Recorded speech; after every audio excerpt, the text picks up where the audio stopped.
ഇടുക്കി വാഗമണ്ണിലെ വിനോദസഞ്ചാര കേന്ദ്രമായ മൊട്ടക്കുന്നിൽ ഏക്കർ കണക്കിന് സർക്കാർ ഭൂമി കൈവശപ്പെടുത്തി ഭൂമാഫിയ. സർക്കാർ ഏറ്റെടുത്ത ഭൂമിയിലാണ് ഭരണമാറ്റത്തിന് പിന്നാലെ വീണ്ടും കയ്യേറ്റം നടന്നത്.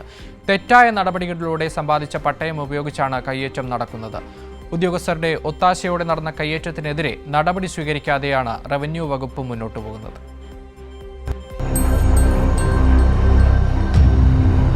അതീവ പ്രാധാന്യത്തോടെ സംരക്ഷിക്കുന്ന വാഗമണ്ണിലെ മൊട്ടക്കുന്നിലാണ് 25 ഏക്കറോളം ഭൂമി കയ്യേറ്റക്കാർ പിടിച്ചെടുത്തത്. 80 കോടിയോളം രൂപ വില വരുന്ന ഭൂമിയാണ് നിലവിൽ കയ്യേറ്റക്കാരുടെ പക്കലുള്ളത്.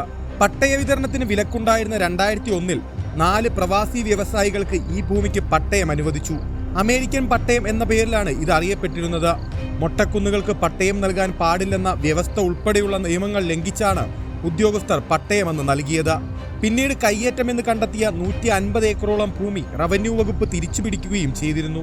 ഇവിടെ സ്ഥാപിച്ച ബോർഡ് ഭരണമാറ്റത്തിന് പിന്നാലെ പിഴുതുമാറ്റിയാണ് റവന്യൂ വകുപ്പ് ഉദ്യോഗസ്ഥരുടെ ഒത്താശയോടെ 25 ഏക്കറിൽ കയ്യേറ്റക്കാർ വീണ്ടും നിർമ്മാണ പ്രവർത്തനങ്ങൾ ആരംഭിച്ചത്. ജൈവസമ്പത്തിനെ കീറിമുറിച്ച് കയ്യേറ്റക്കാർ റോഡ് നിർമ്മിച്ചു. സ്വാഭാവിക നീരൊഴുക്ക് തടഞ്ഞ് പാറ പൊട്ടിച്ച് കയ്യേറ്റ ഭൂമിയിൽ കുളവും മൊട്ടക്കുന്നുകൾക്ക് നടുവിലായി 2 ഷെഡുകളും നിർമ്മിച്ചു.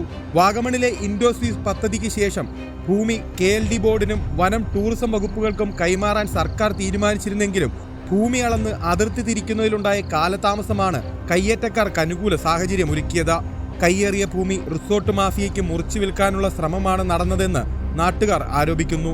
ആഴ്ചകളായി അനധികൃത നിർമ്മാണ പ്രവർത്തനങ്ങൾ നടന്നിട്ടും ഇതൊന്നും അറിഞ്ഞില്ലെന്നാണ് റവന്യൂ വകുപ്പിന്റെ ഭാഷ്യം.